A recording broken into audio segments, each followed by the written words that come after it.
So this is a shot of the base side after the plywood bridge plate removal. And that's a shot of the treble side. So as you can see, it came out super clean. So I wanted to show you how clean that was before we go through the details on how I got that out and the tools I used to make that happen. So let's start here. The first thing I did was I scored into the face of that original plywood plate using this small saw that I fabricated from a Japanese pole cut saw. So next step, I submerged that leather in water until it was good and saturated. Then I fed this into the guitar, flipped it over face down on the tech deck, and then let that water soak in to the plywood bridge plate. I have a couple of leather pieces that I kind of swap back and forth to make sure we got that plywood bridge plate good and moist. Next step, I have this 1-inch thick piece of solid aluminum that I've drilled and tapped for the 6th string and 1st string. This was placed on the hot plate and heated up to 350 degrees Fahrenheit. Once that was heated, I very carefully fed that through the sound hole, and then these 2 pins indexed to the 1st and the 6th string hole. These hex union fasteners pulled the hot iron up. You can see the brand marks of the iron up against the moist bridge plate. I scored it, wet it, heated it, and then I used, this is 16 gauge galvanized iron that I've kind of shaped to a razor's edge. This allowed me to slip in behind the bridge plate, like so. Once I had a bit of purchase, then I continued with this longer tool, and that got me right through. And that's how we removed the bridge plate. Because I actually have 2 J-50s that are getting new bridge plates, I thought I would walk you through that whole process of making the replacement bridge plate. It doesn't have to be curly maple. Hard maple, quarter sawn is fine. This just happens to have a bit of figure on it. To make the comparison, the leading edge of the finished replacement plate is 94 thou. So the back edge has been thinned down to about 81 thou.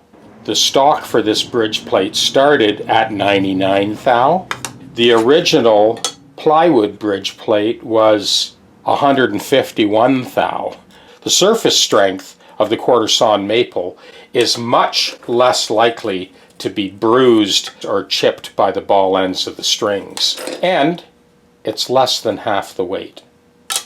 You can see I've reduced the profile of these bridge plates, kind of harkening back, not quite as small as the 40s, but after thinning it down, it's about the same mass as the 40s Gibson bridge plates, which were really just a straight strip. Now I have curved it back. There's a little bit more material on the back side of the bridge pins, but all of this extra stuff, we got rid of that. And the whole purpose here is to allow the soundboard to vibrate more freely.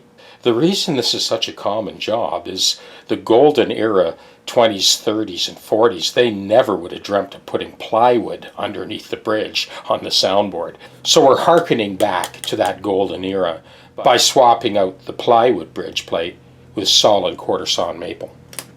So I'm going to take you over to the drill press sander and show you how I shaped this back edge.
This is how I prepare to glue the new bridge plate into place. Got a slight bevel along there. That goes down to the foam. Because we've tapered the back of that, it's not dead flat. This surface of the UHMD, of course, is dead flat. We've got this foam and vinyl gasket in between that will flex to make sure we get perfect contact 100% when we go to glue that into place. Well, we have moved on to the next stage of this job, and I found a pretty good match in color for that insert. We'll be gluing that in a second, but before we do, I just wanted to point out these fasteners weigh more than the weight of the bridge itself. So that's been a huge weight reduction at the focal point on the soundboard.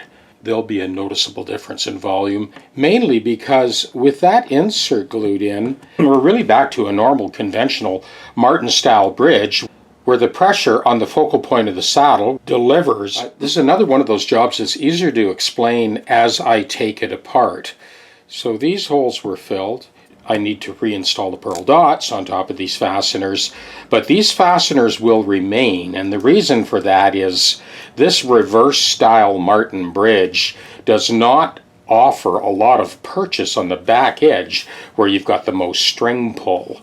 And another reason to fill this in is this portion of the bridge here is very prone to breaking. Now, I got this bridge off super clean because it had never been removed from the guitar, and got it back onto the original footprint, and I'm very happy with that. So let me pull this apart and show you what we got. So we basically had the same thing on the inside. Now that big chunk of oak you see is a backer plate for when I through drilled the new bridge plate. You can see on the exit that the oak was splintered by the drill. That's exactly why I put that in there. So let me take that out and we'll have a look at the bridge plate. And this is the replacement solid maple, quarter-sawn maple bridge plate that is half the weight of the original plywood one, and obviously way more resonant. There'll be an increase in volume, sustain, and tone. And because of the oak backer plate that I had, of course, there's zero breakout on that maple plate.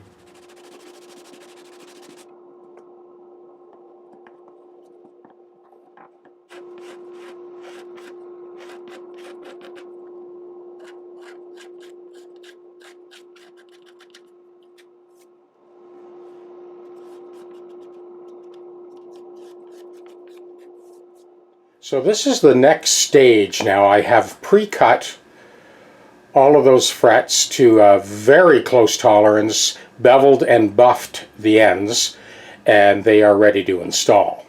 Just want to bring you in for a look at the sanding blocks and straight edges that I send out in the fretting kits. So these 5 sanding blocks are the various lengths that I send out in that fretting kit, and that's what was used to correct the lay of the neck. There were quite a few discrepancies along the lay of this neck, and it kind of explains why Gibson, way back then when they put the frets in, had ground those new frets down to almost nothing.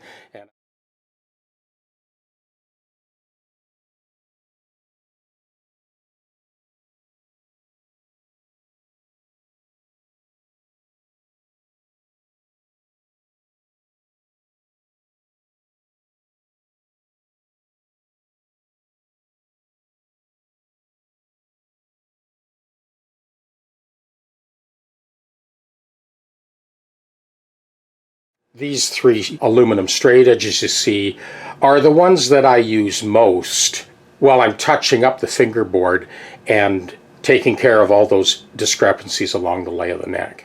Now, as per usual, I put my 2 pilot frets in. So this is the 11th fret and the 3rd fret. And when I put this longer straight edge up and slide to the bridge, this lets me know that we'll have plenty of room to adjust that action to wherever the customer desires. So when the new frets are in and the action is adjusted, this distance here from the surface of the soundboard to the underside of the 6th string, plenty of tension to drive that soundboard, but not so much tension that it'll pull the bridge up. Now that that neck to body angle is verified, we're ready to install the rest of the frets.